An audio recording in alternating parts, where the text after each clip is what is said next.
Tobago armed robbery. Search continues for missing Laramie couple. Regionally, Guyana's ruling party candidate dies while campaigning. And internationally, the Kremlin says US-Russia talks were constructive as ceasefire deadline looms. Now for the details. One man has been charged in connection with a robbery that took place at a supermarket on Milford Road, Scarborough on Monday, June the 30th. Cody Cujo, 28, appeared before Master Franklin on Monday, August the 4th, charged with robbery with violence. He was granted bail in the sum of $250,000 with surety.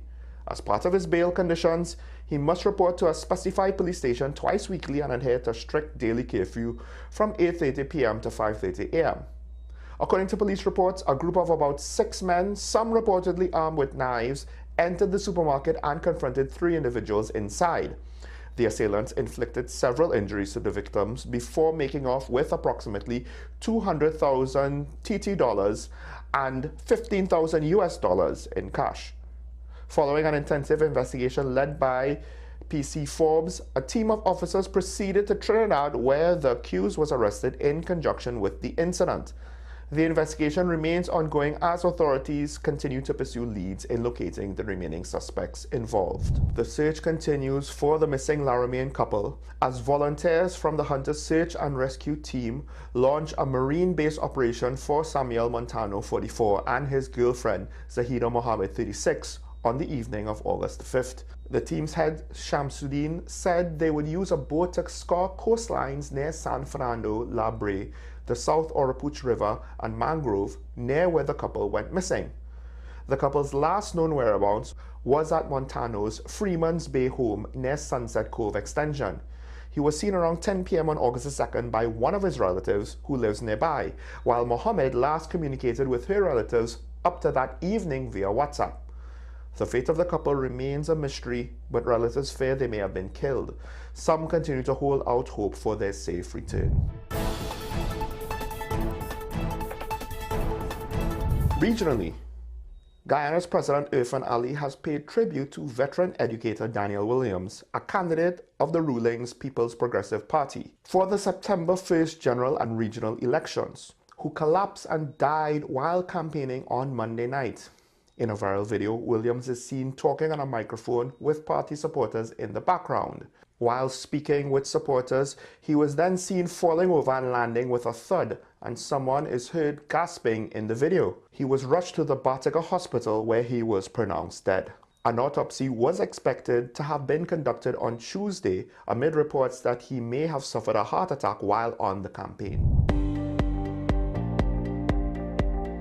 Internationally, the Kremlin says U.S. envoy Steve Witkoff and Russia's Vladimir Putin have held constructive talks as Donald Trump's deadline for Moscow to agree to a ceasefire in Ukraine looms. Foreign policy aide Yuri Yushakov said that during their 3-hour meeting, Putin transmitted signals to Witkoff on what he called the Ukrainian question and received corresponding signals from the U.S.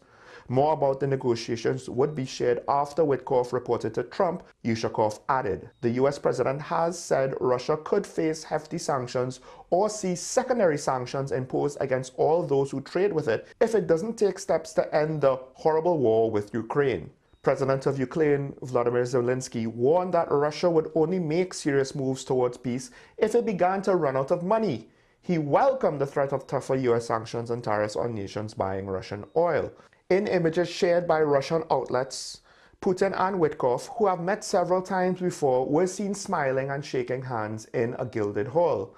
Expectations are muted for a settlement by Friday, and Russia has continued its large-scale air attacks on Ukraine despite Trump's threats of sanctions. Well, that's news on the hour on WESN. I'm Sean Michael Small. Thanks for watching.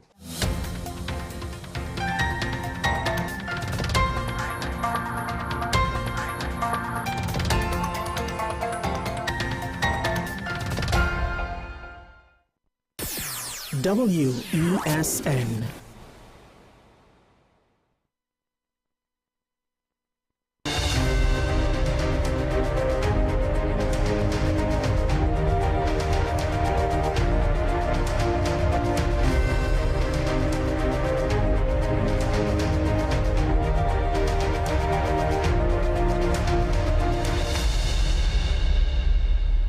Good morning and welcome to AM Prime on WESN. I'm Naomi McNish. And I'm Jada McLeod. So this morning we have a conversation. We're diving into a very critical but often overlooked issue affecting individuals and organizations alike: toxic workplace culture. It's a silent productivity killer, a major drain on mental health, and a barrier to growth and innovation. Joining us this morning is Pamela Kanoya, an internationally recognized leadership development coach, emotional intelligence expert, and a conflict resolution facilitator. Pamela recently delivered a powerful presentation at the 19th Annual Women in Leadership conference hosted by the UWI Lockjack School of Business, Global School of Business, where she broke down the emotional and financial toll of toxic workplaces and, more importantly, how to fix them. So her talk, Fixing the Foundation, laid out a 3-step framework for repairing workplace toxicity, and we're about to unpack it all. All right, so welcome to the program, Ms. Kanoya. How are you doing? Great, how are you? I'm doing well myself. I'm doing well. Thank you for having me. It's an absolute pleasure to have you on. So I think we can dive right into it, because when I think of a toxic culture, I know that you would have brought into effect the topic of the emotional toppling effect, why emotional intelligence kind of beats IQ in leadership. But before we go into all of that, let's begin at the roots. What exactly is a toxic workplace culture, and how do we know when we're in one? Well, a toxic workplace culture is characterized by harmful behaviors, attitudes, and practices that negatively impact a workplace, being their well-being, their morale, and their productivity. So when people are not getting along or acting out or being rude, all of those things, that is toxicity. And it not only poisons the workers, but it also poisons the customers, the clients, everything.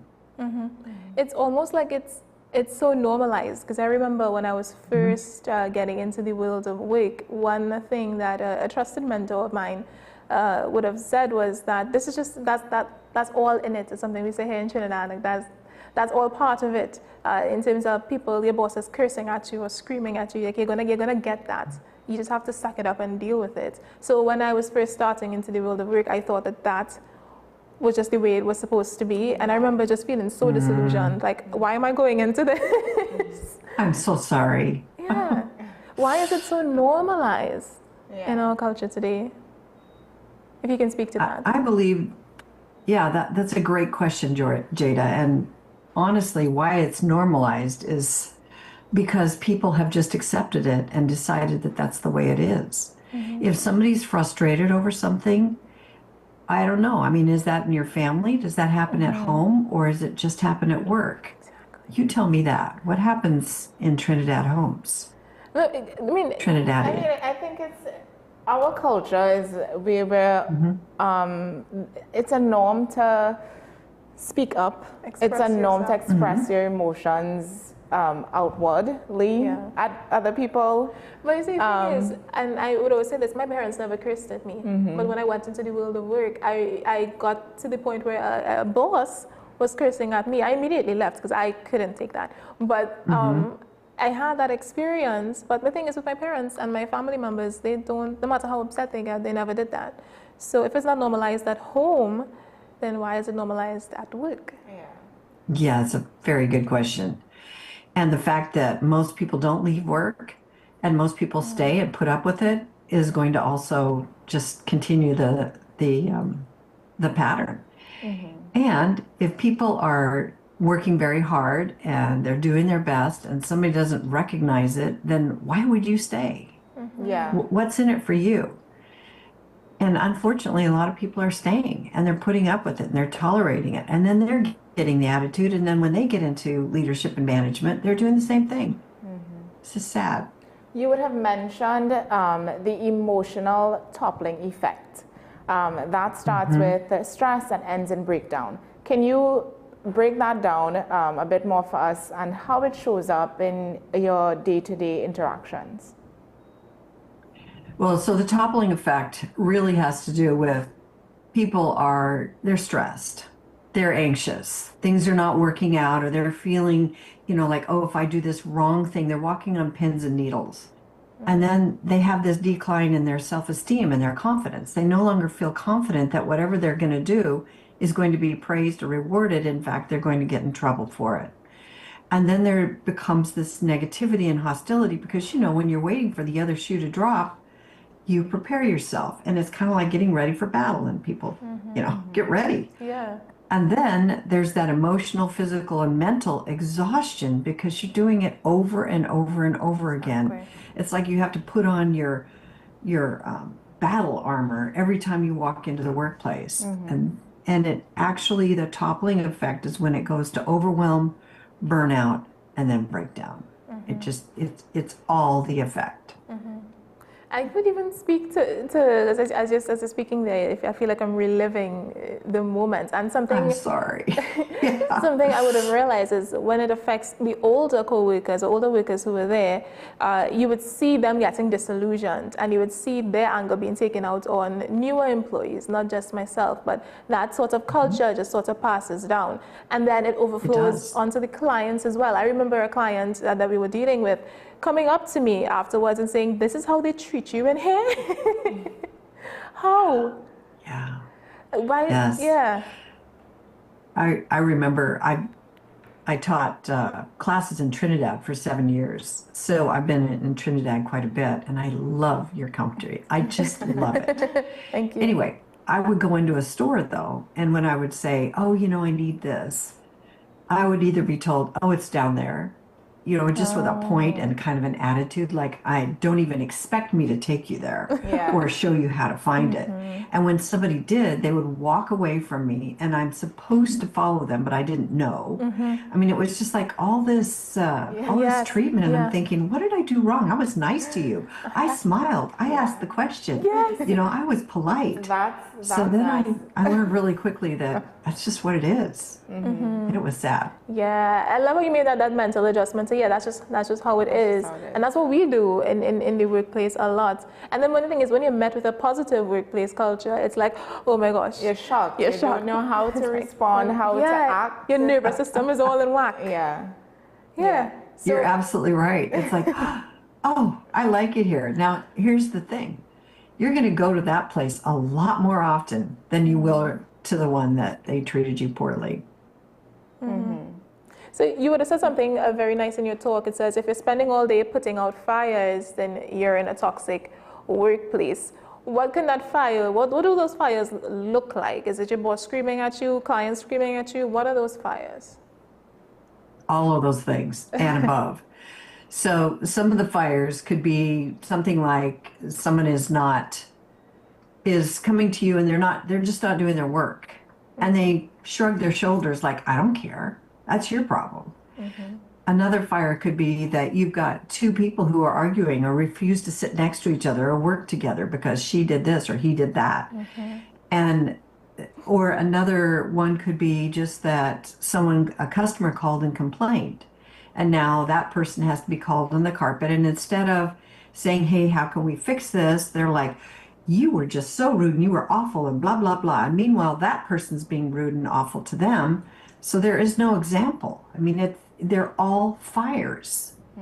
Yeah. So, I mean, when we talk about these fires and these toxic workplace environments and cultures, you would have mentioned or spoken about emotional intelligence. And I think that is something that when I think about these issues, emotional intelligence seems to be what I would assume the root cause of these issues are. So can you just expand on that a bit and tell us, and for those of us that don't know, what exactly is emotional intelligence and why is it so important when discussing toxic workplace environments and cultures? Oh, you brought it up. Thank you, Naomi. I'm so glad. Okay, so emotional intelligence really means that you've grown up, that you're mature, emotionally mature. And it's broken down into 4 segments. And I've got to say that I've never heard of emotional intelligence until probably about 10 years ago. So it's a newer term, but it is really just somebody's just matured and grown up, and so they're not angry anymore. They've learned how to go with the flow. They've learned how to be nice. They've learned how to adapt instead of just get angry and frustrated and defensive. So it has 4 skills. The first one is self-awareness. I know how I feel and what's going on inside of me. Therefore, you can do that mental check. It just says, oh, and I'm just going to give the basic Trinidad issue that happens every single day on your way to work, if you're driving or in a car or in a vehicle, is that the car in front of you or the cars in front of you come in front of you, people are honking their horn at you, whatever, and then you get upset, and so you're clenching your steering wheel, and then you start cursing at them or you start flipping them to whatever it is you do. And that is self-assessment. We're not even aware that we're doing it. We're just doing it. So being aware is like, whoa, I just got really triggered here. And that's the word I'm going to use. And then when you're triggered, then you have to decide to go to the second one, which is self-management. What do I do about that? And if you don't know what you're going to do about it, or you just decide, well, I'm just going to honk my horn back and get all upset, then you've just lost the emotional intelligence piece. And by the way, all these skills build on each other. So if you don't have number 1 and you aren't even aware of how you feel, which, by the way, only 36% of people tested on this whole thing out of over 500,000 people were aware of their emotions, aware of how they felt. That's unbelievable. So I just mentioned 2. First one is for you, self-awareness, self-management. And the other one is social awareness and social management. So now somebody comes in and they're laughing and having a great time. That means, okay, I can tell that you're happy. You know, that seems really obvious, but it isn't. Or someone comes in and they're crying or they're upset, and you can see that, but it's like, oh, that's too bad. I'm really upset anyway. So it's like, we have to be aware of what's going on with people. And the fourth one is managing that for them. So when we're in a workplace, if we are not aware of ourselves and how we feel, and we don't manage it, then we see somebody else and they're not happy or something's going on. We just recognize it and we just pour on the fire instead of, okay, how can I manage them after you've managed yourself? So actually, from what I know about you, you kind of came from, you made this shift yourself. On your website, it says that you were attitudinal, manipulative, zero accountability, and you put all of these things out there, and I applaud you for that. Oh, yeah. You were fired from your first 10 jobs, but you made Yes, I was. a shift to where you are right now, having a chat, sitting down with us. What was that shift like for you? What caused that? Misery. I was just unhappy. Nothing was working. You know, when you get fired from 10 jobs in a row, all of a sudden you've got to look at yourself because there is no other common factor. It's you. And when I realized, okay, this is me, what am I going to do about this? And I knew too that I was really a positive, happy person unless I was triggered. But I didn't understand what a trigger was. I didn't understand what had set me off. I didn't understand me. So I had to learn about me. And once I started learning about me and what bothered me, then I knew, well, to stay away from this or to not do that. It's like you just learn as you learn yourself. It's quite a journey, and I have to be honest, I'm still in that journey. And I've been doing this for a long time. I can see this is already going to help so many people, just the reflection of it all. So what are some of the daily behaviors, the attitudes or leadership styles that quietly, or sometimes even loudly, but let's talk about quietly, sustain toxicity in the workplace? Before we get to there, can you hold the question? I just want to go back to the emotional intelligence point before we shift. And I wanted to ask, you know, in the workplace environment, why do you think that emotional intelligence is something that is often overlooked when looking at leadership roles and hiring processes? Because people don't talk about it enough. That's a beautiful question. So we have an IQ, and that predicts our it predicts our IQ. It says how smart we are. And so often in workplaces, and specifically in Trinidad, you highly, highly value education. Yeah. So somebody can be educated up the wazoo. I mean, they can have so much education. They can be so smart and so intelligent that they walk in, and because they have the skills or the knowledge of the job, nobody really looks any further. And what keeps you in your position and what makes you successful is your emotional intelligence, not your IQ. Your IQ just says how smart you are. Well, you can be pretty smart and really rip people off. You know, you can be a great criminal. You can be a great bad guy because you're smart. So that really doesn't set you for success. It sets you for, you're set up so that you can be successful. You just have to add that other component. And most workplaces don't even test for that. They don't even look at it. They don't even know it's available. So if you can start doing more like, what is their emotional intelligence? How do you handle pressure? What do you do when things don't go well? Who are you and how do you respond? Those are the things that we really need to look at in our hiring. Because I think when you say that, you know, emotional intelligence is something that, based on what you're saying, is something that would affect how people do their job, right? And it would affect how well you are able to maintain yourself on the job in different situations. And because of all the jobs I've applied for, of all the jobs that I've done so far, I've never heard emotional intelligence as a factor or you know, Necessary. as something necessary. So this, to me, it makes so much sense. But how do you think we can get this, you know, into the culture more? Well, first of all, somebody has to believe it and buy into it, and then they start practicing it.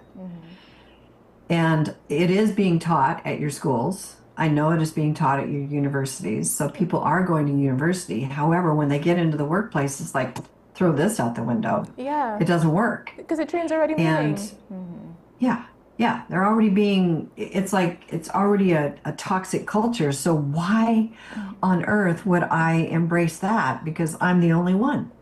And that kind of brings me back to my question perfectly in terms of the leadership styles. The emotional intelligence that a leader will need to have, because it needs to come, for me, what I see, it needs to be a top-down approach. A leader needs to have that emotional intelligence to be able to drive the culture in a particular type of way. Wouldn't you agree? Yes. And lead by example. I would. Yeah. And I find that. Go ahead. Sorry. Go ahead. That is when they get, and I'm not trying to put a plug in for me. I'm just saying this is when they get a coach, someone to help them see what they don't see. Often. The coach is not the rearview mirror, they're the front mirror. I can see where you're going, I see what's going on. Let's talk about that and let's make it so that you're more successful. So finding somebody or a consultant to come into your workplace and say, okay, here are all the things that are going on, which is they're doing one of my pillars, is the first thing is you just have to assess what is happening in my workplace and am I happy about it? If you're losing money, if you're having a lot of absenteeism, a high turnover, if you've got angry people in your workplace, then it's time to rethink your culture. It's time to rethink and redesign it instead of let it be what it's been all the time. And this is up to you, leaders. This is up to you. Yeah. So what factors alongside emotional intelligence are necessary, or do you think would help drive positive culture in a workplace that a leader would need to have besides emotional intelligence? Well, it really helps to have management skills to learn that if you're one of those people who's like, okay, let me help you fix this, and then you go in and fix everything, then it's not helping your team. Your team has to learn how to do their own work and how to solve their own problems. And I say the biggest sign of a good manager is somebody who gets their employees to solve their own problems. Yeah. So when you're putting out fires and it's 95% of your day, it's really your fault. Wow. Wow. And it's because you're letting people use you. And here's what's happening is that, and then people get mad. They're like, well, I fixed it for you and I'm doing all this stuff and you still don't appreciate it. So now we're stepping into what I call the drama triangle. And I'm doing this because it is literally a triangle. One person is a persecutor, somebody's a rescuer, somebody's the victim, and they're all literally a victim. So one person may be going, I don't know how to do this. And so they just sort of like walk away or shrug. And then that other person steps in and fixes it. And then the person who walked away wasn't thankful or grateful, or even somebody comes in and fixes it before they even ask. Now we've just got this triangle that is going. And eventually they're like, well, you did that. It's not my fault. You know, that becomes the persecutor. So we've just got these attitudes that are rolling around, and you have to stop that triangle. And that again requires emotional intelligence to step into. And I'm just making something that is so blatant in our workplace, in every workplace, in every country, in every nation, everywhere. This is not just a Trinidad problem. Oh yeah, and it sounds, I mean, even that example, it's not just, you see that not just in workplace, but you see that everywhere in your personal relationships. You see that in your home with your siblings. Like these are things that are constantly happening everywhere. But I want to stay on the topic of leadership. And from your experience, how can poor leadership directly fuel toxicity? So I want you to share an example of how leadership can either exacerbate or heal a toxic environment. Oh boy. So let's just take an example that Eleanor never turns in her reports on time. And they're critical because that has to go to the board of directors, and that's very important. And she's always just sort of got an excuse. So finally somebody comes in and instead of giving her a work plan and trying to help her figure out and see why she's having this problem, and maybe it's the computer continues to break down or something happens. I mean, it's just consistent. Maybe that's the issue, but instead she just gets yelled at. Nobody's trying to figure out what the problem is. And now she becomes angry and she gets passive aggressive, and now the reports are always going to be late. So that's one place in leadership of we can really look behind the curtain and see what's going on. Often there has been an event, especially if you hired somebody who was really wonderful and amazing and now they're not. There was an event, something happened, and if you as a leader are not willing to go in and look at it and figure out what happened, and often you'll go, oh yeah, I remember the day. I remember the day. And when you do that and you can help them, now all of a sudden we're in a whole new place because that person feels heard, they feel recognized, and it often will bring them around. Doesn't always, sometimes it's too late. But I also know of one person who fired his entire staff 3 times because it was their fault. It wasn't. It was the leaders. What? So that same example that you gave with the computer, and what would have been the best approach and result for that in that situation? Okay, so I would probably go into Eleanor and say, hey, Eleanor, we've obviously got something going on here because this is happening and this has happened consistently. Can you help me figure out what this might be? Because I'm curious. And so you come in with curiosity instead of you did this and you didn't do that. It's really coming from a place of I want to know, I want to learn, I want to understand. And I would think by this point, Eleanor would be very defensive and say, well, if somebody just gave me a better computer, I mean, she's probably going to have an attitude because that's been what's happening in the workplace. And I would really literally just stop and say, hey, Eleanor, we're not going to get anywhere unless we can really talk about this. And I'm here to help. I'm here to support you. I'm not here to yell at you. I don't want to take this, to escalate this up. I really want us to figure out how we can do this and get this done right. Now, if Eleanor continues to be, defensive, deflective, all those things that we don't like, then I might be forced to put her on a plan and, go through the proper channels. But if I just show an attitude, I have my arms crossed, I'm disappointed, I tell her how much I don't like her work or anything like that, why would she improve? So when we keep on with our emotional intelligence, I want to specify women in general. Do women bring a different sort of leadership style or emotional intelligence to this? I see you laughing. Yeah. You tell me, Jada. Okay, so personally, and this is a passion of mine, I personally would say yes, but I've gotten into many a conflict with men especially that say no. It's all the same.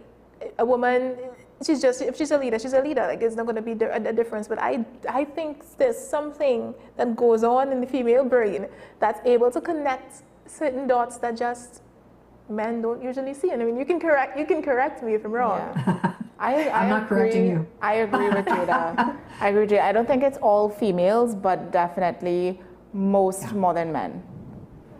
Yes, it's just different. We are wired differently. There's nothing, it's not a negative. It's just that we're wired differently. So women pick up on emotions. Women pick up on crying children and immediately want to go pick them up, where men are like, now modern men today will go pick up the child and try to comfort them. But before, in the old days, they wouldn't. They were like, that's your thing. Yeah. So there was this cultural, there's been a shift, and it's happening, and it's slowly and it's gradual, and I'm really grateful for it, because men are taking more ownership and stepping in that more sensitive light. It's just that it doesn't look masculine and it doesn't look strong. And in their mind now they're thinking that they're not looking good, where really they're showing an emotional intelligence that's that oh, you're upset and things aren't going well. And men don't know what to do with crying women. Yeah. It's just like, stop. I'll do whatever you need. It's just so funny. And it's more that they've never been taught. They just haven't been shown this is how you do it. And we, as mothers, have actually raised our children to think that way, to think certain ways. So when they go into the workplace, they're not prepared. They're really not. And I feel that men have their own issues and they're going to bring them up in the workplace. Women have theirs, and they just act out so differently. And it really is a gender thing. And I love the differences, and I think it's really important. It's just that we have to recognize that, okay, when that happens, women are going to show up differently. They just are.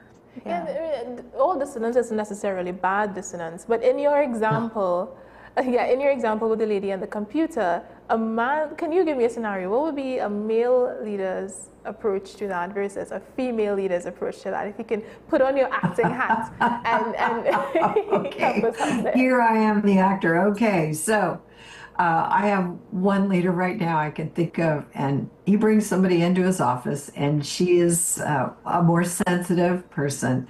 And she'll come into his office and say, I just don't know what's going on, and I'm really worried about this. And he's like, well, don't worry about it. And so he goes out and he tries to fix it himself. He becomes a rescuer in that drama triangle that we were talking about.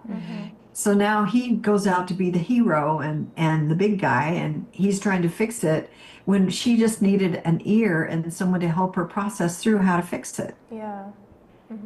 So yeah, I've seen that rescue. Oh my gosh, they put on the superhero cape, and they're Superman, and they want to be, and I understand it, and it's amazing. Superman can be that you help somebody figure out how to step in and fix their own problems. That's super. Yeah. But it also goes to the sensitive thing that you were saying, that men, they don't feel that it's manly enough if they don't step in and take over. So it shows up in that area as well. But as a woman, what do you think most female bosses, what their response to that would be? Would it be akin to what your response was? Not yet, not in Trinidad, unless it's a really positive workplace. And not in America either. That's why there are so many consultants out there, because people are messing up their workplaces. They have a skill set, and I think I brought this up. If you know how to make ice cream, you're really good at making ice cream. You know everything that goes into it, all the ingredients, you know all the flavors to mix, you know what to put with it, you know how to set up your store so that people want to buy. You maybe even are a marketing expert. You've got all that. But when you get an employee that doesn't know what's up or how to fix something, or who's all of a sudden shown an attitude and you can't figure it out, or they're not showing up for work, they don't have that skill. They have the ice cream skill. So it's not fair to feel like, okay, I need to be Superman in every way, or I need to know every single thing. We just don't. Nobody goes into workplaces with all that complete skill set. And that is where, again, we just have to figure out how do I grow myself so that I can fix this. And I know that people who have been in the workplace for a long time have learned, okay, you don't, like men now, that older men, they know that if a woman is crying, you get a box of Kleenex out for them. You don't just go fix it. It's like that, let them cry, because crying often is anger from women, and men have show anger by saying things, or women will, they'll just be like, I don't care, and they'll show this attitude, this air. Men will be more aggressive. And I've seen that in Trinidad a lot. Just that flipping the chin up and looking the other way, and just I tell you, I just love the way you can show attitude. It's amazing. I don't have it. We have or the mother look, you give them the look. That's it. People are fried.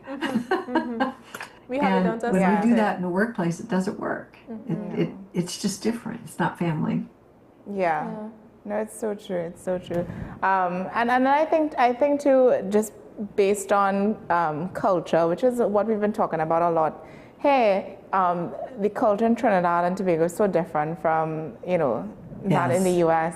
So when you think of toxic workplace environments, some of it is similar, but how you approach it would be different based on who you're talking to and where they come from. Because even people, you can in Trinidad and Tobago, if you're not, every household is different. So depending on the background you come from, how you were raised, that's also a big factor. And I think that's what makes it so complicated and it could be difficult for a leader, or a manager, a boss to have to deal with 30 employees, each from different backgrounds. So how do we address something like that, or deal with something like that when one leader or one manager has with their own backgrounds and their own beliefs and standards have 30 different employees to deal with, all from different backgrounds? Sounds like a nightmare. That's right.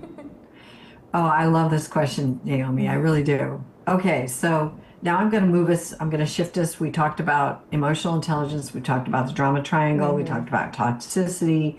So now let's talk about personalities. And I usually put them in 4 personality types. And I'm just going to make it really simple, but I use DISC. So one is the eagle. The eagle flies alone, right? And they have talons. So they use them. And they tear apart their prey. That's what they do. Yeah. And then we have the peacock, as you can see that in the background. Yes. See that background? Did I do that? Yeah, there we go. And they are more like showy and look at me and aren't I amazing and let me do this and let's just have a lot of fun and let's go party a lot. And they're just more the cheerleader. And then we have the dove, who is very placating and very sensitive and tries to fix things and smooth things over and worries about their teammates. And then we have the owl, and the owl is the one who's very pragmatic.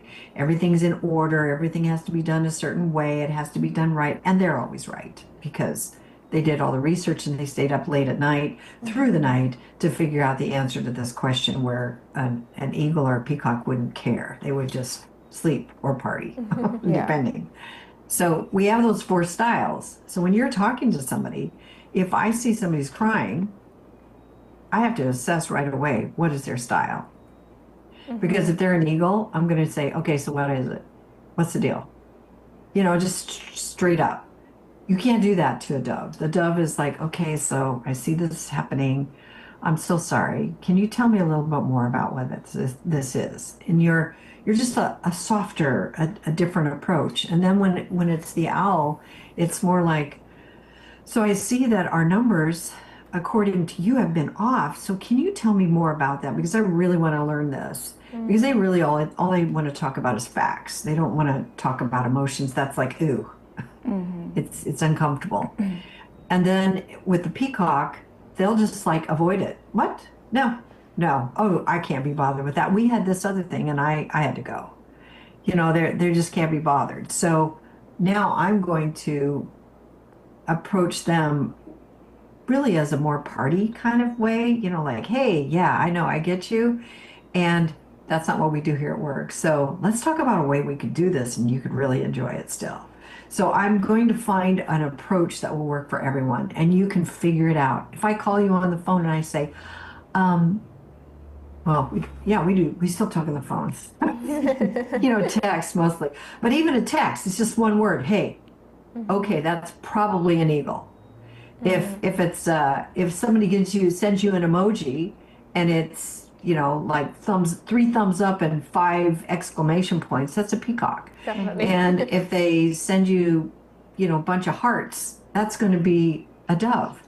And if they don't send any emojis and they say, Okay. this is due at 9 o'clock, that's an owl. I mean, you can literally tell through their texting, through their writing, through their talking, through their body language. An eagle is like they stand up tall, they own their space. A peacock, like, you know, has fun with their space. A dove is more reserved in their space, and the owl is more like set. Almost, They don't really have a lot of gestures. You can see them all. So each one is a different approach. It's just fascinating. If you have to work with the whole group, then you add all 4. Whatever style shows up is the style you talk to. So as we're diving into the personalities here, could it be that someone is expected to act as a peacock when they're really an owl? Like when it comes to It doesn't work. Yeah, because I'm thinking back to my own business, my own experience as in management, dealing with people who different backgrounds, different personalities. I would consider myself more of, say, an eagle. I'm going to toot my own horn here and say I consider myself as more of an eagle. But I'm dealing with someone that's more of, say, a peacock. That could be tiresome. Is it that the peacock isn't in the right role? How as a leader can you push the person to be in a role where you think it's more suited for them, or help them to realize the role is more suited for them? I love your question, Jada. So let's just be practical here. If you want someone to be in charge and to take responsibility and to make sure people get things done and on time and sort of be a task driver, then that's the eagle. If you want someone to greet people and be happy and smiling and, you know, just make you feel good about life, that's the peacock. And of course, we have the other side of this. You know, we have our upside and we have our limitations. However, I'm starting with the good stuff. And if you want somebody to be kind and reassuring, like a receptionist who helps you figure out where to go and what to do and give you directions and helping you fill out forms, that's the dove. And if you're looking for somebody who does all the technical stuff and is right on camera, like your camera person could likely be an owl, but maybe not, you know. Some people just learn those other skills and they love them, and at the same time they have that. That's their behavioral style. That's how they behave, and they sort of lean in those directions, in the directions of where their style best fits. So it's really difficult when they're in a role that doesn't fit their style. Doesn't mean you can't be a leader and be a dove. Doesn't mean that at all. It's just that your leadership style is going to be different, and approaching an eagle is going to be more difficult because eagles are like, who are you? Yeah. I can take you. I like that. I like that very much. So I hope, I don't know if we want to stay on this topic, but I kind of wanted to bring it back to women in leadership, specifically women in business. As we would have said before, women tend to have a different approach to the processes of business.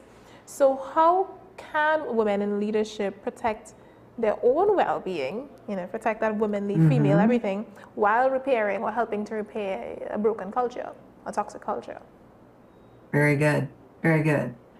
First of all, I think you need support, and it can be somebody else in your leadership. You have to have somebody in your court. If you don't feel like anybody's in your court, you're leading a battle that's very difficult to win. At the same time, you can, because if you persevere and you decide this is what I'm going to do and this is how I'm going to do it, you'll get there. It's just a lot of battle scars because you don't have any support. So if you can find somebody that will support you in what you want to do and how you want to do it, that's very helpful. Also, a woman in leadership, as a woman, I think it's really important that you find ways to self-care, because we as women tend to burn ourselves out. As soon as you get home from work, you have dinner to fix, you have to go shopping, you have to stop at the store before you get there, and then you have to make sure that your kids have done their homework, and everybody goes to bed and brushes their teeth and flosses them and takes whatever meds, and it's like it's an ongoing, and there's never a break. And if you don't give yourself a break, then eventually you're pushing yourself toward burnout. And burnout is when you can no longer function. You don't do a very good job of it, or you just always have an attitude because you're exhausted. You have to get a good night's sleep. If you don't get sleep, sleep is so underrated. We think, boy, I just need to get up in the middle of the night and finish these numbers. No, because there's over a 300% likelihood of you making more mistakes with less sleep than there is by you getting good sleep and getting up and getting your job done. And I know women in Trinidad get up at like 4:30 in the morning so that they can get to work on time because of the traffic, because of everything else. I don't know what time they go to bed, but I doubt it's at 8. Exactly. Exactly. And I think we actually also have the problem having to get to the studio so early. And there's a lot that you have to deal with as a woman. I don't think is always appreciated or even acknowledged. And then there's also the point, I mean, as women, especially women in leadership, being held at a different standard from men, that goes without saying. It's expected, right? But then we also have, women tend to be a lot more empathetic. But we cannot, in the workplace, we can't be too empathetic, right? Exactly. Because then we're going to show weakness. Because you get stepped on, right? Exactly. And then, but then you also can't be too assertive, because then it could mean, You just dislike. You're mean, or you're trying too you're hard. Actually labeled. Yeah. You're labeled. Right. And we're labeled as a bitch, right? Right. I just had to call it out because that's what I've heard, And what's interesting is aggressive men are not labeled like that. They're just aggressive or whatever. But women, we get labeled. A lot of the times they could be labeled as macho men, Yes, exactly. Yeah. And it's like, it's almost a pride of honor, like I get to wear this. Yeah. Where women, now we're trying to find a way to wear that as a flag of honor. And it's like, we don't want to be that. Nobody wants to be that. Although now it's I'm hearing it all over that is the new term and we're owning it. So it's like, fine, go do that. But at the same time, nobody really likes one. Yeah. Exactly. Nobody likes it. So why would you take pride in being, especially in Trinidad, nobody wants to be that. Yeah. Do you think it's possible for women to find that balance, to balance the double bind, the not being too emotional or soft versus not being too assertive or too hardcore? Do you think that's possible? And if it is, how can we begin to step into that in the workplace? So Naomi and Jada, how often do you walk the tightrope? Something called 24/7, 24/8. Exactly. And I think it's just something that we learn how to navigate. And as we get more effective and more efficient, it becomes more of a plank and less of a tightrope. Yeah. So at first we don't know how to balance that. And you want to find a mentor who does. And if you can find someone who's really good at walking even on a broad street instead of being on that tightrope, that's the one you want to model. You're always looking for a model, someone to mentor you and to show you how to do this in a way that works and that you can see that they're happy at the end of the day and they're laughing at themselves and they're smiling and they're sincere and they care, and at the same time they drive a line. Boy, you don't cross it. You respect them. That's where we want to go. And like I said, from 10 jobs, I really had to learn how to walk that and not be on a tightrope. And I walked on a tightrope for years because I didn't understand it. Yeah. Yeah, toxicity, workplace toxic culture, it costs a lot. It costs companies a lot. It costs leaders a lot. Yes. And we could always talk about, people actually just not showing up to work, absenteeism, turnover, litigation even. But when we talk about the cost of creativity, the cost of employees showing up as their best selves, I think there's this thing that's called, is it the silent quit or something like that? Yes. When employees do that, that is something that's going on nowadays. It's something that's praised even on social media. So I wanted to introduce that topic, yeah. Pardon me, what was the question? I wanted to introduce the topic of like a silent quit. I want to remember the word, but it costs companies a lot when employees do that. So I wanted to ask you if you know more about that, if you can explain more about that when employees lack creativity, lack innovation. It's often because they're not encouraged to be innovative and they're not encouraged to be creative. And when people are no longer recognized or feeling heard, they're going to silent quit and stay there. They're just going to be bodies. In fact, I have one workplace right now that I'm working with, and they've identified one of their people as a silent quitter. And he's just, he shows up for work. He works a couple hours a day, does his work. He's a great guy, no problem. It's just that he's not getting his work. He's not going out. He's not pursuing it. And he's not growing the company. And, we're all in business to make money. We just are. And if you're not making money, then you have to look at why. And are we unproductive? Do we have poor reputation? Do we have people who are burning out on our job? Do we have people taking a lot of sick leave? I mean, those are all indicators that you may have a toxic workplace culture. If you have mental health issues that are showing up or litigation, if somebody's suing you, then clearly something is not right and it's time to fix it. If people are in overwhelm or there's increased health care, those are things. And your good people leave, they're always going to leave over the bad. Exactly. They're just like, I don't need this. Just like you did, Jada. I don't need this. You the quit, bad is always right? They were so comfortable. I've realized that they get so comfortable that it's toxic because I guess misery loves company, right? So they create the misery and then they're able to revel in it.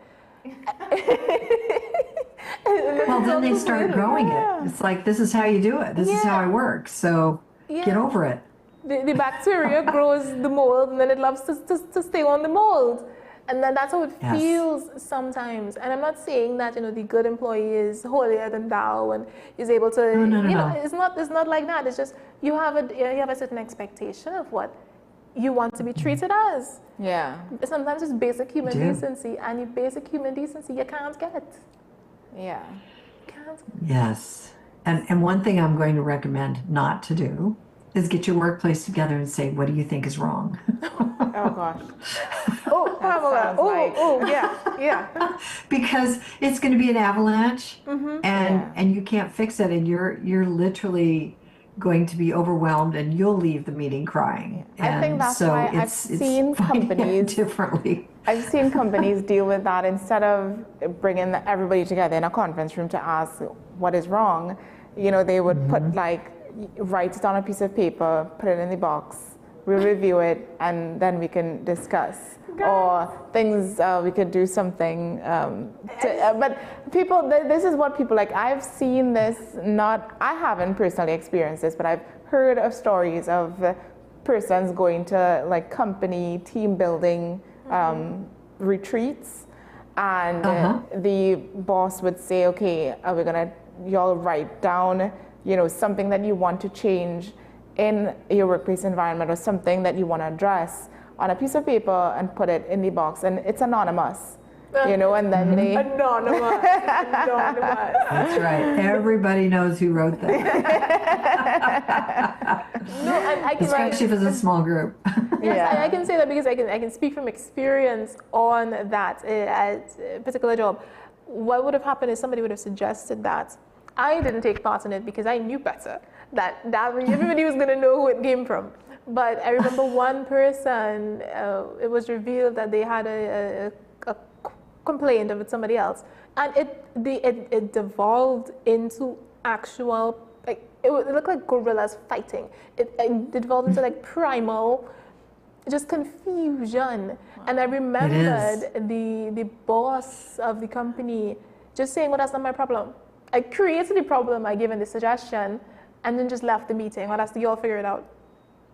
You'll figure it out." Exactly. So that that person didn't know what to do. Yeah. They didn't know how to handle it. They opened Pandora's box, and out flew all those black little critters, and it was awful. Awful. So there are other ways to do this. I'm just going to suggest not doing that. And if you find out what your consultant is suggesting that you do, that you get everybody in a room and talk about it. No. See, so the thing is, we're going to find a different way to do this, and we're going to also tell people, here's what we've learned from you when you do learn, and here's our plan to address it. If you don't do that, then they're going to say, why would I tell you what we're thinking, because you don't do anything anyway. I mean, you have to be sincere. If you want to figure out what's going on, you have to decide you're going to fix it.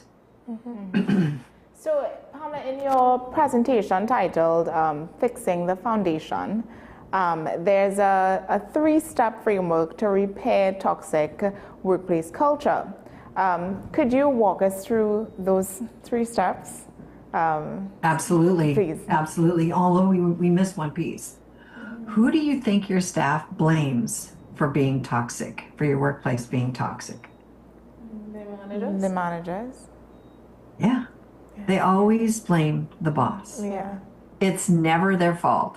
So understanding that, the boss is the one who really has to address it. No matter whether it's the toxic people or not, you've allowed it, you've set it up. So, and I'm saying that because now let's talk about how do we fix it. Yeah. So I just did that little lead in because I want you to know that this has been going on for the last 20 years. The reason why people leave their work is because of their boss.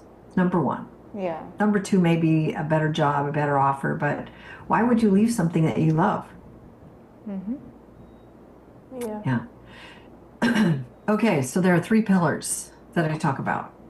And those 3 pillars, if you can address you can address toxic workplaces through these 3 pillars. And the first one is assess. You have to know what's going on in your culture, and you have to A, want to know what's going on in it, and B, decide and be determined that you're going to fix it. If you're not, don't do the assessment. Yeah. Don't even start. So you have to be only the bold go here. Yep. And the brave. The bold, I'm the brave, I'm the beautiful. So that one, it's and definitely when you assess, what you're assessing is the emotional intelligence of your team and what's going on. And you also have to rate yourself in that assessment. What kind of a leader am I? And if you're not being honest with yourself, it's very difficult for you to figure out or help fix your culture. So I definitely would recommend that you do emotional intelligence assessments. I've listed assessments on a link that gives you a really nice emotional intelligence assessment that's free. There's also, you can put out surveys, but I wouldn't have them write it on a piece of paper. It's more like they check the box, this, and this. So now it becomes more anonymous. Yes. And if you have 50 or 60% of the people say this is the problem, then that helps too. I have an assessment called 5 Behaviors of a Cohesive Team.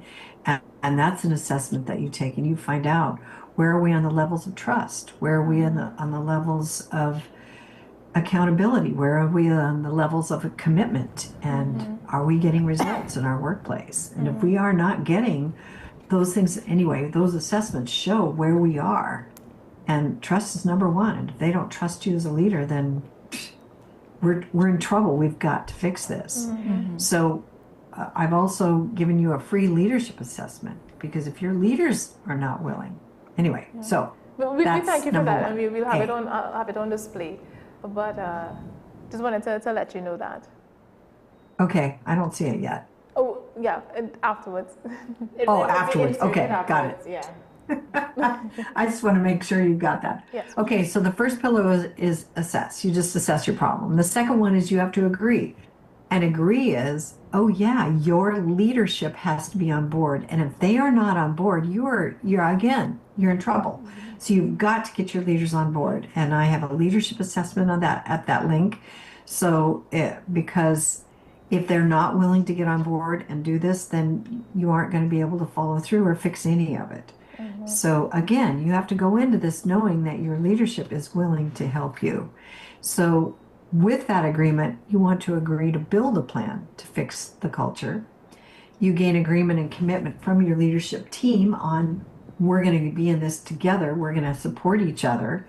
You're going to establish clear values and expectations and seek external expertise if it's really serious, because like I said, if you're into ice cream, you're not into fixing toxicity. It's just not the same. So sometimes we need help. And then the third pillar is act. You don't act, you don't fix the problems until you know, that you know what the problems are. That's the assess. And then you agree that leadership is actually going to step in and work on this and work toward that. And if you're not there, then it's not going to work. And then is when you fix it. So if you've got toxic employees, you still don't just fire the employees. You figure out, why are they toxic? What's going on? How do I approach that employees? And do we need help? So often employees, like Jada was saying in her workplace when she went in, this is just the way they did it. So why would she think it's any different? Yeah. I mean, how would you fix that? So you have to train people. Here is really how we want to work in this workplace. And training is huge. And if you don't teach people what to do in your workplace and how you expect them to perform, they're not going to perform. Let me just ask you this, Naomi, when your first job, did you get training? No, not. It was more on the job training. Yeah. And it's tough. Yeah. It's tough because if somebody does on the job training and they're like, well, it's on aisle Z, it's down that way, it's about 4 blocks, and you just point in that direction, then that's your training. Yeah. So now you tell people it's on aisle Z, it's 4 blocks down. You don't even consider, oh, let me just take them down there, because that was the training you received. Yeah. So retraining people what you expect is more fair than firing somebody who wasn't trained in the first place. Yeah. So you want to go after this in a way that is methodical, it's thought through, it's planned, and it's thoughtful. Yeah. Because then you're not going to set yourself up for litigation as well. We want to keep you safe. We want to keep you doing the right things. And you as leadership team have to lead by example. You have to be number one. So as we're on that topic of fixing and how we can and these steps to fix in these workplace toxic environments, is there a difference between? You're doing great. Oh gosh, thank you. Is there a difference between addressing a toxic individual versus a toxic versus fixing a toxic culture? And then what is or how do we navigate that distinction between the two? Well, if everybody's doing it, it's a culture. Yeah. If one person is doing it, it's likely an individual. And if you hired them and they were like that, poor hire. If you hired them and they were amazing and something happened, it was probably an event. So you want to, I tell people, sometimes you have to dig it out with a teaspoon. You have to figure out what that event was, but usually and then you either decide to make amends and repair that. It's often, when I was in Trinidad, a lot of people would come up to me and say, I was passed over for a job and I just can't get over it. Because I applied for the position, I've been training for it, and then somebody comes in and just took the job, and they're just angry. They're hurt. Why did they pass me up? And they wouldn't give you a good answer. And so now this person, then they say, well, why should I work hard? I worked really hard and nobody noticed. So they just stop. They become a silent quitter. And when that happens, it's like, now what? So you either can bring them around and say, hey, I do recognize your skills, but the way you're acting, why would I bring you in? Why would I have you lead? Because that's not what I'm looking for in leadership. So if you're willing to turn that around, I'm willing to rethink this. If not, it's adios. Yeah. How do you, I have this, so in terms of addressing as a leader, in terms of addressing issues in the workplace, whether that be toxic or not, do you think it's wrong for a leader to be afraid of dealing with issues or afraid of confrontation or addressing matters in the workplace? It depends on the type of leader. Because, and I'm asking this because I remember a few years back, I had this job and I was going to get the opportunity to be in a leadership role.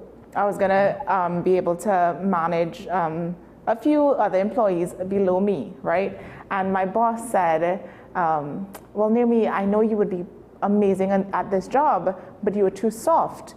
And I know you would not stand your ground. You wouldn't, deal with matters because at that point I was very shy and very reserved, and I would kind of let things fly by because I don't make things an issue, right?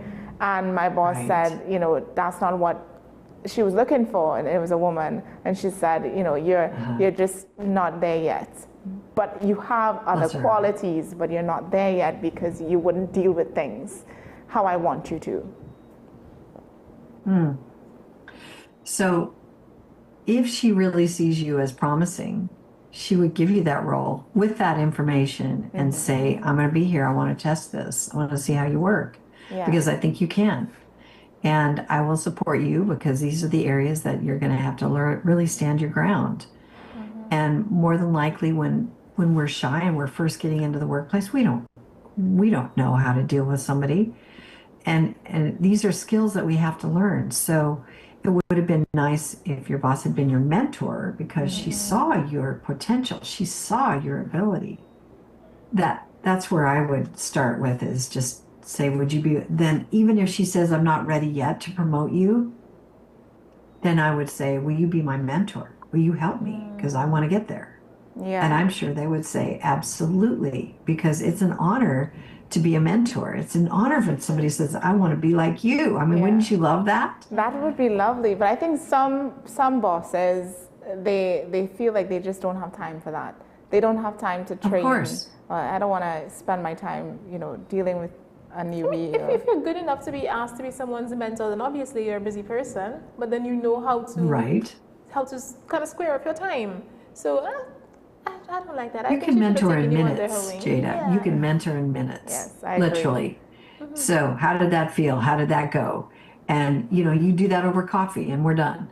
It's like you just talk to them. You say, okay, I think you can do this again. Let's get back in there. You've got your plan now. Let's do it. And then you go back to work. Yeah. Mentorship does not mean that I'm holding your hand and I'm walking around following you all the time.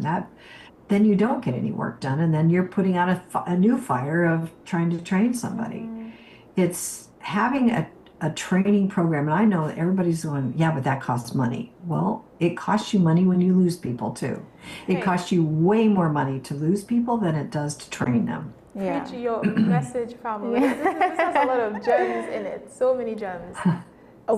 Thank you. I want to ask, about the coaching specifically. In terms of when you're coaching teams or your clients, right? What are some of the breakthrough or aha moments that your clients will get when you're coaching on, emotional intelligence? I'll give you an aha just that I had last week with an upcoming CEO of a company. And we were in a session. She says, I need to talk to this person, and I'm going to put her on a work plan, and this is what I'm going to do. And so she said, I'm not really even sure how to approach that because it just feels negative all the way. And I said, well, and she said, and we're watching her.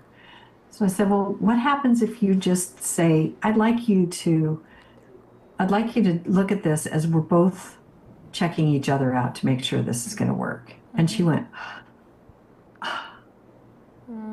that makes so much more sense, because she gave that other person the power now to own her position and to decide and make the determination. And it's not all about the company being the bad guy or having to push her out. Maybe she, it would be her decision too. It's just such a nice way and a rounded way to help people figure out where they're going and what they're doing in a way that is honoring. And, we all want people to be kind to us. It doesn't mean that we have to be like sicky sweet or, like, oh, let me do that for you. That's just a rescue and that's just patronizing. Yeah. We want somebody to say, hey, I see you have skill. I'd like to get you there. Here's a couple of ideas. If you're willing to do it, it's going to take work on your half, and I'm willing to put in my half. You have to be there. And if we're not there for each other, then why are we at work? Why are we doing this? Why are we running a company? I know you have a lot to do. I know you do. I run my own company, and I have a lot to do. And I take time out all the time to train my assistant because I want her to take over. And if I don't train her and I keep doing it, I just get more work. It's like, come on, let's just think this through. Yeah, I think. And yes, it's more work up front, but in the back end, it's not. Yeah. More work up front. So I want to go into sort of the topic of managing egos as well as bringing your personal life into the work culture. But I know we have to just take a short break, and then we will come right back and continue with the conversation. All right, so we're just going to take a short break to all our viewers, and we'll be right back. Sure. Stay with us.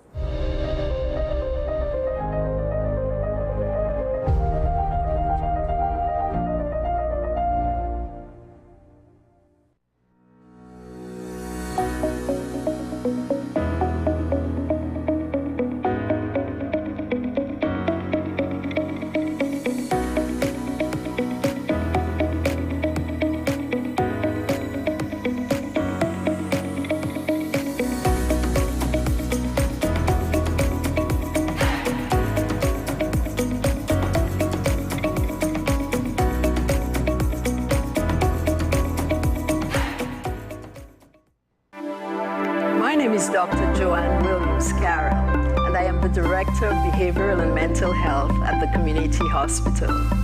At the Community Hospital, we believe in nurturing mind, body, and soul. Through our counseling and chaplaincy program, we will provide you with support and strength you need to help with your mental and emotional well-being. Give us a call. The Community Hospital of Seventh-day Adventist, where good private health care is affordable.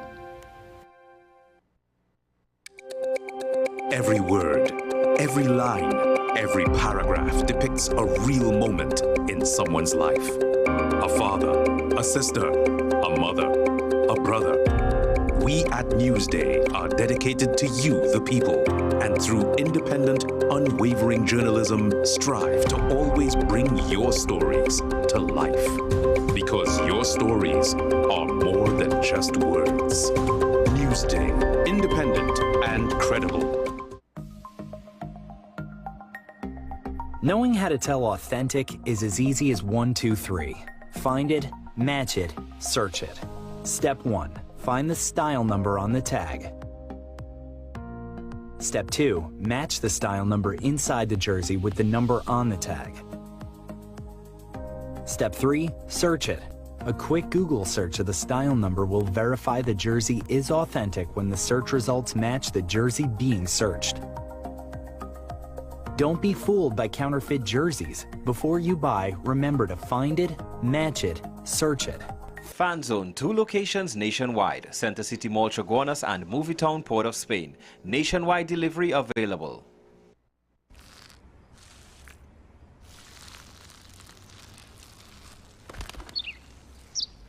Maybe he landed here totally by coincidence.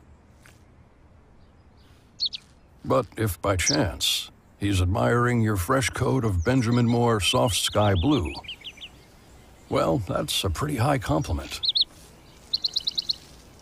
Coming from an expert.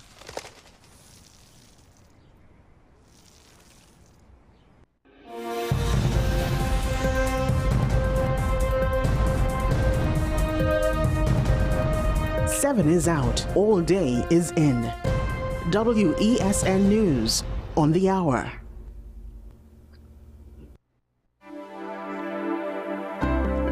Hi, I'm Claudette, radiographer at the radiology departments at the community hospital.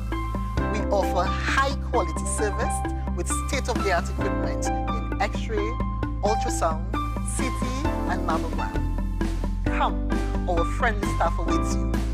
Give us a call at 235-5479. The Community Hospital of Seventh-day Adventist, where good private health care is affordable.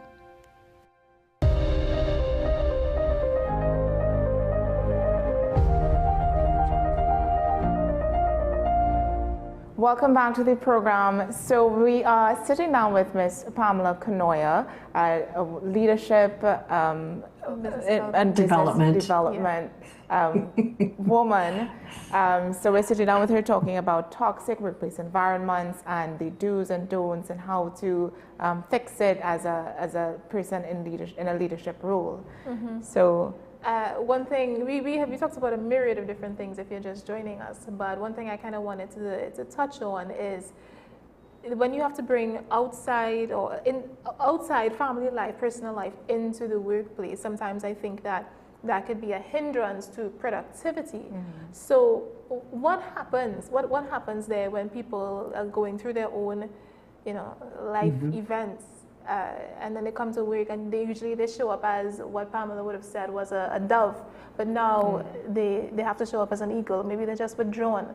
How can they show up in a way that says, I'm just going through something right now, don't fire me? If you understand where I'm going with this. Yeah, good question. Very good questions. And I just have to say this, that there isn't anybody who isn't going through an issue ever. We're all going through something. And some of us, it's more affecting, like maybe we have a death in the family, we're going through a divorce, we're getting sued, we're moving, our children are sick. I mean, anything could be happening. Mm-hmm. And it is going to affect you. And I know people say, oh, leave it at the door, leave it behind you. Well, I don't know how you can do that because it's part of you.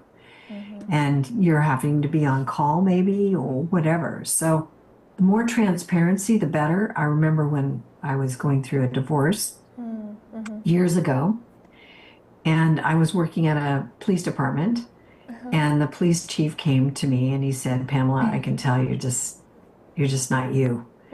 And he said, I can see that you're not really getting your work done and life is tough right now, I can tell. And he said, I just want you to know you still have a job. You're here with us. And if you need something, you come let me know. Meanwhile, I'm here to support you through this instead of get mad at you or fire you. And wow, I got back to work. Yeah. I just needed that. I just needed somebody to recognize that, gosh, I was going through something.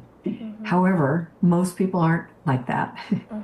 And if you can be transparent and say, hey, I'm going through something really serious right now, and I would appreciate some grace, or I need some time off, or whatever. However, I anticipate this taking, and I don't know how much time. You know, when you have the loss of a loved one, we can't number that. Yeah. And sometimes we're just walking around in a daze. We are no longer ourselves. We're just like zombies.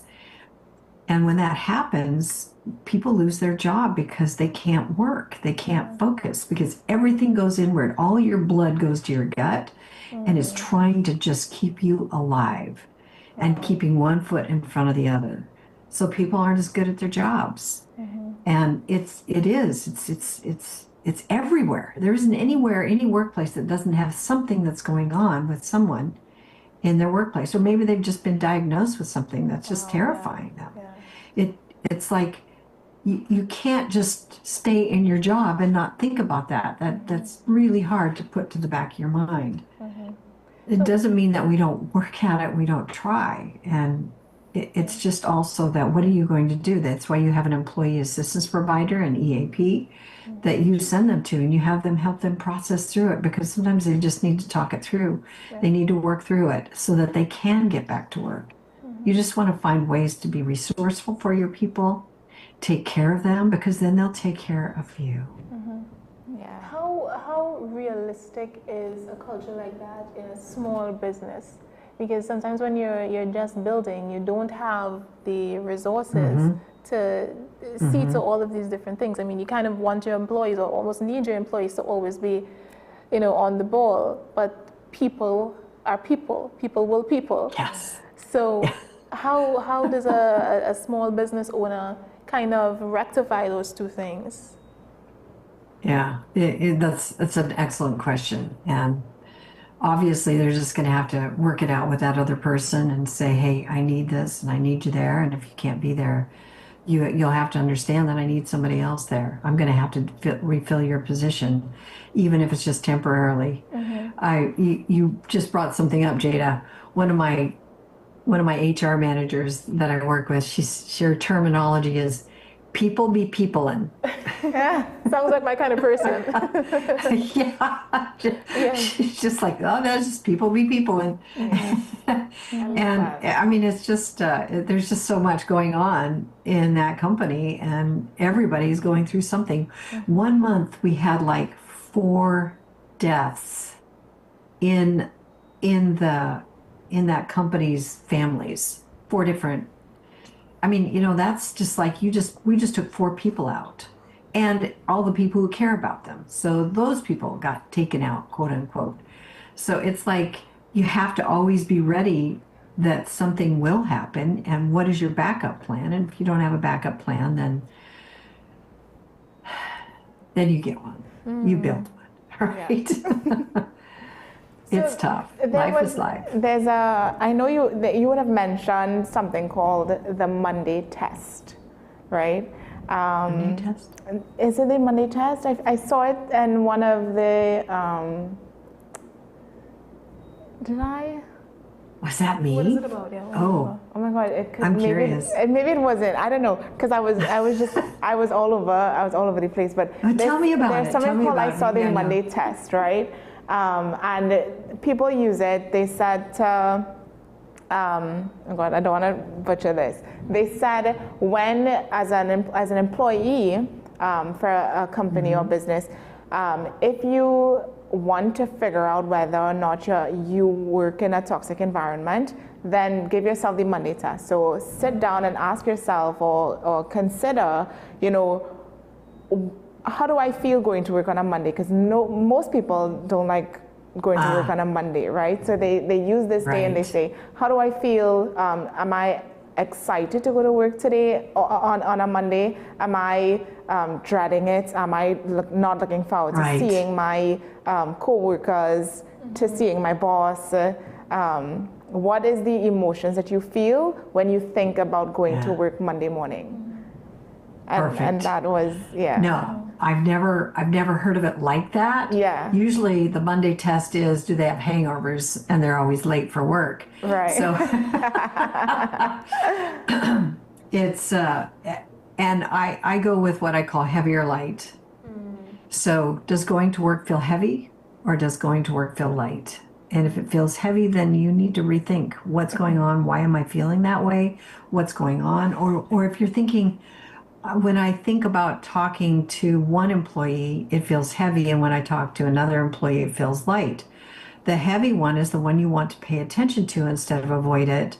You want to figure out, why is it heavy? Why am I there? What's going on?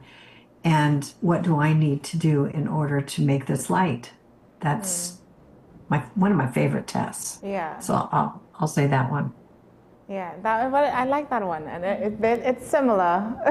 I need to figure out where I got that Monday test from. I need to go back. See, we made it fit, Naomi. Both of them fit. Yeah. Okay. So. No, go ahead. Okay. So we are coming to a close. So I want to ask, what advice would you give to someone in a toxic environment who does not feel empowered to leave or to make any immediate changes? Oh, this is really tough. If you're not feeling empowered to leave, find somebody who empowers you and help you figure out what your next step is. Because going through this alone is not worth it. It is just not worth it. It is taking years off your life. It is causing so much grief, so much anxiety, and you will go to burnout and eventually a breakdown. I mean, literally you're on a path. So get off the stress path and figure out, or at least figure out how to get off of it. Nobody is trapped. We all think we are. We all get to a place where it's like, I don't know how to get out of this. And that is usually where people commit suicide, which is really sad because they can't see a way out.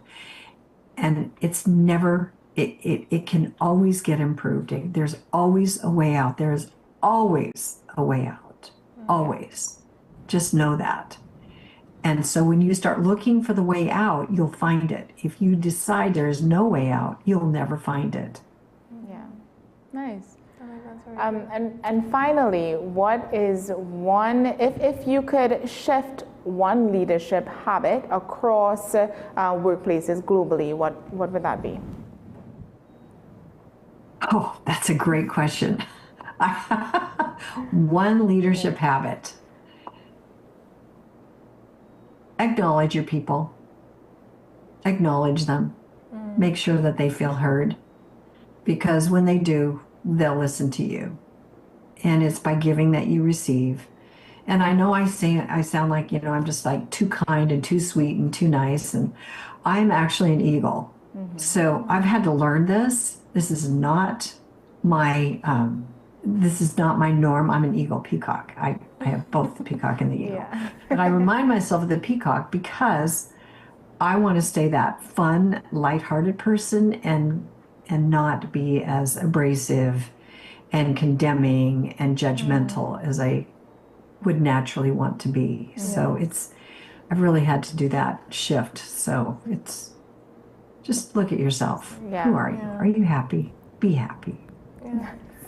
I love that. Thank you so much, Ms. Kanoya, for coming on. This is fun. Yes, talking us through all of these different topics from leadership to women in leadership, women in business to burnout to everything. Yeah. So I really, really enjoyed this conversation. When it comes to how people can connect with you or learn more about what you do, how can they do so? They can reach out to me through powerfulandtrue.com. That's my website. You can look me up on LinkedIn, Pamela Knoyer, and you'll see. I should look about like this. I've updated my picture, so it should look pretty current. And you can also just email me at pamela@powerfulandtrue.com.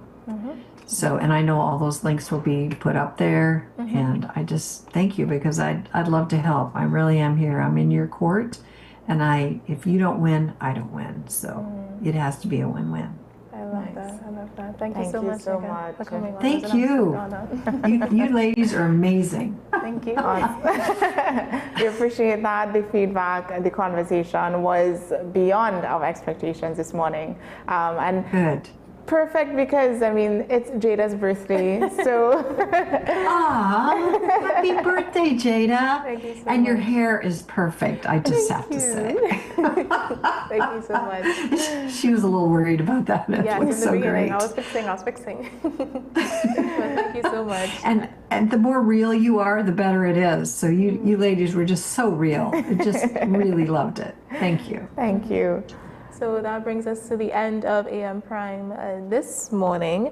So as always, we leave a quote with you. I came across something in my research that says, leadership is about making others better as a result of your presence and making sure that impact lasts in your absence. One more time. Leadership is about making others better as a result of your presence and making sure that impact lasts in your absence. Love it. That's by Francis Free. That is absolutely amazing. I came across many different ones, but that one. Very timely, perfect, right on theme. You stuck it, you hit the nail on the head, we did it. So as you know, as always, you can engage with us on WESN-CC, WESN-TV, or you can WhatsApp us at 682-9376, 682-9376. If you need to reach Naomi or myself, you can reach Naomi at Naomi McNish on Instagram or at I am Jada McLeod on Instagram as well. Yeah. All right, guys, so thank you for joining us on the program this morning. As always, stay safe, stay informed, and stay inspired. Again, happy birthday to my co-host Jada, and I do hope you enjoy your day as well. I will. Don't go too far. We have Sean Michael Small coming up on the hour of 8 o'clock with Talking Point. Again, have a safe day. Bye-bye. Bye-bye.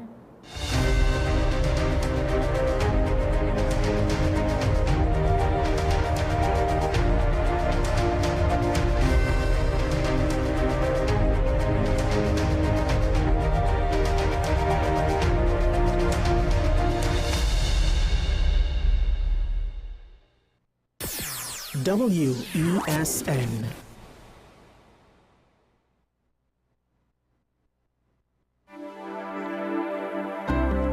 Hi, I'm Claudette, radiographer at the radiology departments at the community hospital.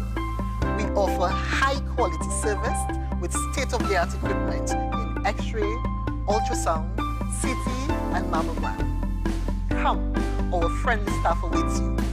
Give us a call at 235-5479. The Community Hospital of Seventh-day Adventist, where good private health care is affordable. Low energy? Heart concerns? Migraines slowing you down? It's time to take control of your health. Join Wellness Unlocked, the series that brings expert advice and real solutions for a healthier you. In our latest episode, learn how Jameson CoQ10 can help support heart health, boost energy, and even reduce migraines. Get the science, the stories, and the steps to power up your health with CoQ10. Don't miss Wellness Unlocked. Watch now on WESN and start your wellness journey today.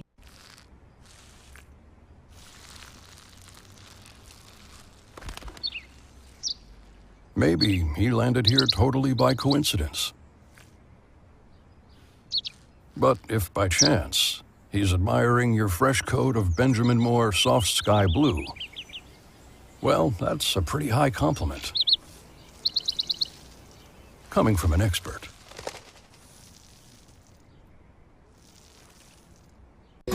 Take some time for yourself or spend some time with the family at Sandy Point Village Hotel. Enjoy our various studio and suite apartments, self-contained with their own kitchenettes and Wi-Fi. We also have our famous 100-foot swimming pool and our beachfront restaurant, the Steak and Lobster Grill. And our location in Crown Point puts us near the center of activity from the nylon pool to the local nightlife. Call us and make your reservations at 639-8533, 389-2378 or email us at sandypointvillagehotel@gmail.com. FanZone, your reliable, authentic supplier, has just gotten better. You can now visit our website www.fanzonett.com for your authentic wear and collectibles. The only place where you can use both your Visa debit and credit cards. Visit our website fanzonett.com to make your purchase today. The home of of Caribbean content is growing, and we welcome you to be a part of the #1 platform for young personalities who are driven to make a positive impact in society. As we continue to reach every corner of Trinidad and Tobago through our daily broadcasts, our social media pages, or through our 75+ digital billboards across the nation, contact us to learn about our competitive rates via marketing at wesncc.com or call us at 628-5835. WESN Content Capital, television with a difference.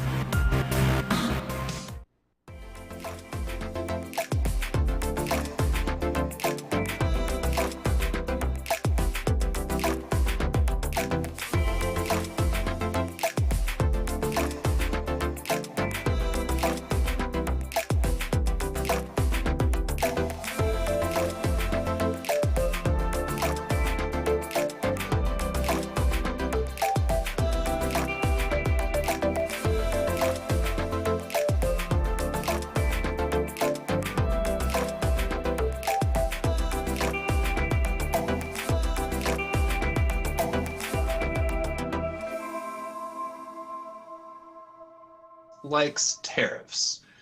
His team is talking about trade deficits or raising revenue, different foreign policy objectives. They're rationalizing after the fact. The president just likes tariffs, and he's been very consistent about this for 40 years, and he's not going to change his mind unless courts, Congress, or voters change his mind. I was going to say, might he change his mind if some of those figures and fears that you've mentioned there come to fruition, if you like? I don't think so. At first, he thought it would just be an unalloyed economic benefit. That has turned out not to be the case. So he said, well, we'll have some pain now, but it will be worth it later.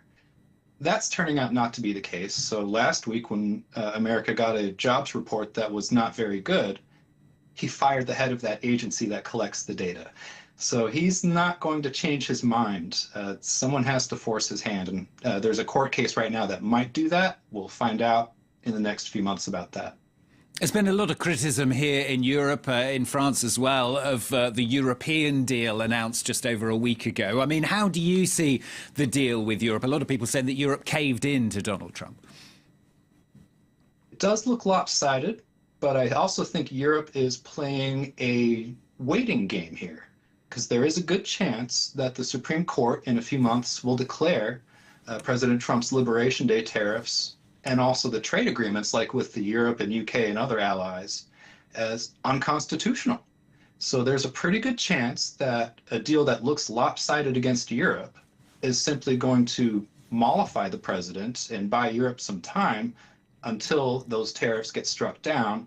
And then the president will turn to other slower ways to raise tariffs, but at least it'll buy Europe some time and hopefully come to some sort of more satisfactory agreement that is less destructive. We'll see how it develops. Ryan Young, thanks very much for being with us on the programme there. Ryan Young, senior economist with the Competitive Enterprise Institute. Well, let's try once again to talk to our correspondent in South Africa. South Africa steep 30% on the export of precious gems and metals. Tom Canity joins us from there. Tom, how are these tariffs going to be felt there, I asked you? Well, Stuart, South Africa already has the second highest level of unemployment in the world, just after Eswatini. So the real fear here in South Africa is the potential for job losses. Economists have already predicted that economic growth will slow from 1.2% down to 1%, and that these tariffs could cause tens of thousands of lost jobs.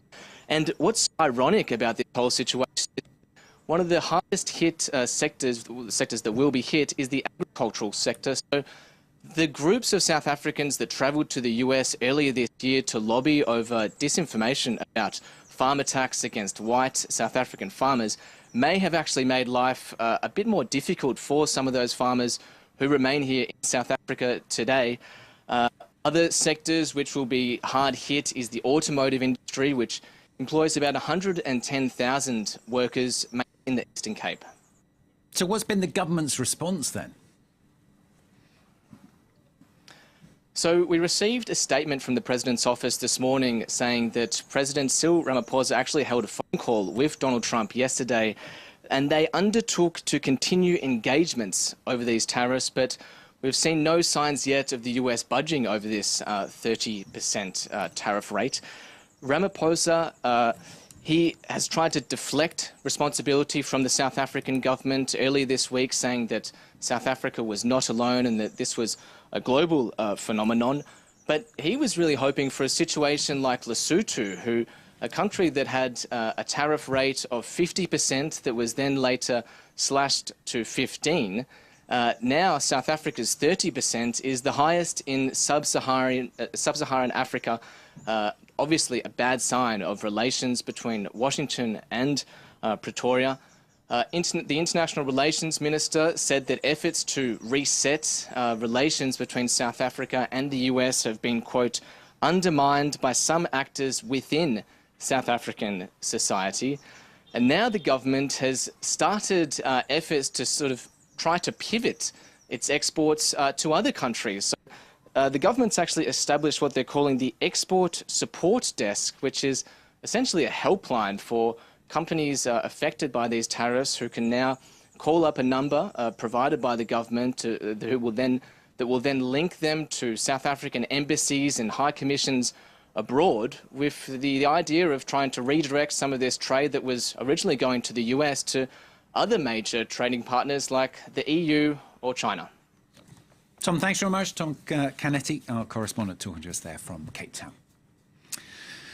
Now let's move on to some other news. And the fire is bigger than Paris. More than 16,000 hectares have been burnt. One woman has been killed and 3 other people are missing. And over 2,000 firefighters are battling the fire in the south of France. It's been declared by France's Prime Minister as a disaster on an unprecedented scale. The fire is still progressing, although experts say burning with less intensity than before. Well, let's get an update. We're going to talk to our reporter, Keris Garland, who's at the scene for us. Keris, it's constantly evolving, this fire, isn't it? I mean, how's the situation changed over the last few hours since we last spoke?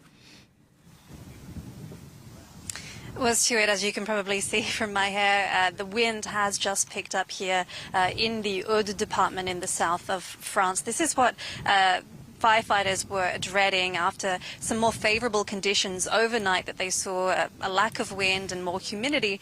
But now as the temperature gets hotter and hotter and we see this wind coming in, the fight is going to get more difficult for these firefighters. You can see behind me the hill completely incinerated, a valley to my right also, and a property to my left as well. So this is an area that was particularly devastated by these fires. And earlier we spoke to a firefighter who's been on the front lines of this fire, if you like, for 48 hours. He said he was putting drops in his eyes after having smoke coming into his eyes. They're waiting for the new team to take over and to give them some respite. But the fight definitely isn't over here, and residents are waiting to see what will happen. Some have already been evacuated, some are told not to move too much to keep the roads clear for firefighters to move about the area as they need. Yeah, obviously physically devastating there, Keris, but very devastating mentally as well for a lot of people. Exactly. I spoke to some of those people that were evacuated. There are about 24 of them just standing around in a car park, just waiting for news. I spoke to one man who said that he was waiting to know whether he could go back home. He'd left in the evening of Tuesday, and I asked him if he was able to leave with any belongings, and he said no, that it just arrived so quickly that all I could do was leave with the clothes on my back. And as you mentioned, Saint-Laurent-de-la-Kerberis, this is where one woman in her 60s tragically died. That man that I spoke to told me that she wanted to go back to her home to get her dog, but it was just too late, obviously. And the mayor here, we also spoke to Xavier de Volentin. He's obviously feeling the grief and the despair of the residents as well. Take a listen. They are still in shock. It's hard to know what's going through their minds, other than sadness, of course, when they see the landscape. This is where the town hall services and volunteers are starting to gather the concerns on people's minds, so that we can provide them with solutions. so that they can start living again in the days and weeks to come.